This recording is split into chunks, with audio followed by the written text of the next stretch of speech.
আসসালামু আলাইকুম শাহেখ, আমি সিলেট থেকে আরাফাত বলছিলাম। ওয়ালাইকুম আসসালাম রহমতুল্লাহ বরকাতুহু। জি বলেন। শাহেখ, আমি যে বিষয়টা বলতে চাই, একজন ভাই আমার মাধ্যমে আপনার নিকটে জানতে চেয়েছেন যে তিনি খুব দুঃখ কষ্টের মাঝে আর কি আছেন বর্তমানে পারিবারিক ভাবে। তো কষ্টের মধ্যে থাকাকালীন উনি এক সময় মনে মনে আর কি আল্লাহকে গালি দিয়ে ফেলেন মনে মনে। তো সেটা মুখে কখনোই নয়, মনে মনে উনি সেটা হয়ে যায় আর কি, গালি দেওয়া হয়ে যায়।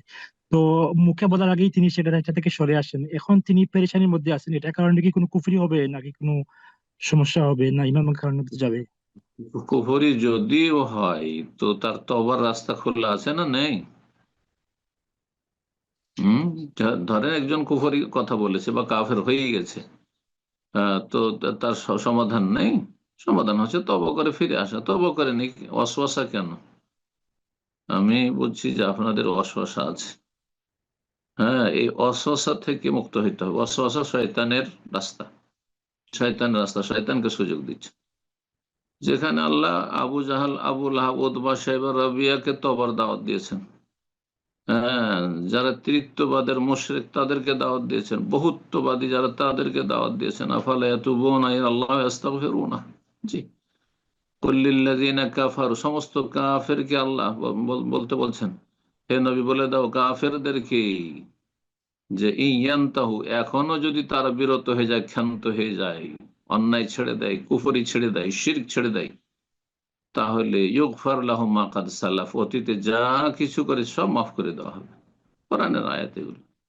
তো যদি কেউ আল্লাহকে গালিও দিয়ে থাকে আর তওবা করে নেয়, তো আল্লাহ মাফ করবেন। লা তাকনাতু মির রাহমাতিল্লাহ, সূরা জুমার আল্লাহ বলছেন, আল্লাহর রহমতে নিরাশ হইও না। ইন্নাল্লাহ ইয়াগফিরু যুনুবা জামিআ, আল্লাহ সব গুনাহ মাফ করতে পারেন, কিন্তু মাফ নিতে হবে, ক্ষমা চাইতে হবে অন্তর থেকে। আল্লাহ তৌফিক দান করুন। জি। আসসালামু আলাইকুম শেখ। ওয়ালাইকুম আসসালাম ওয়া বাংলা- রাহমাতুল্লাহি ওয়া বারাকাতুহু। জি, বাংলাদেশ থেকে।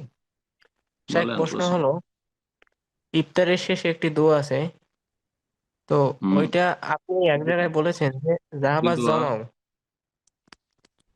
যাহাবা জামা মানে পিপাসা দূর হয়েছে, এই জন্য ইফতারির জি শেষে শেখ। বলতে হবে, এটা তো হাদিসে নাই। কারণ এই যে আফতারা, যখন ইফতার করতেন, দাদা বোঝা গেছে, ইফতার জি শুরু শেখ, করতেন তখন বলতে পারে, আবার খেজুর খেয়ে পানি খেয়েও বলতে পারে, কোনো অসুবিধা নেই।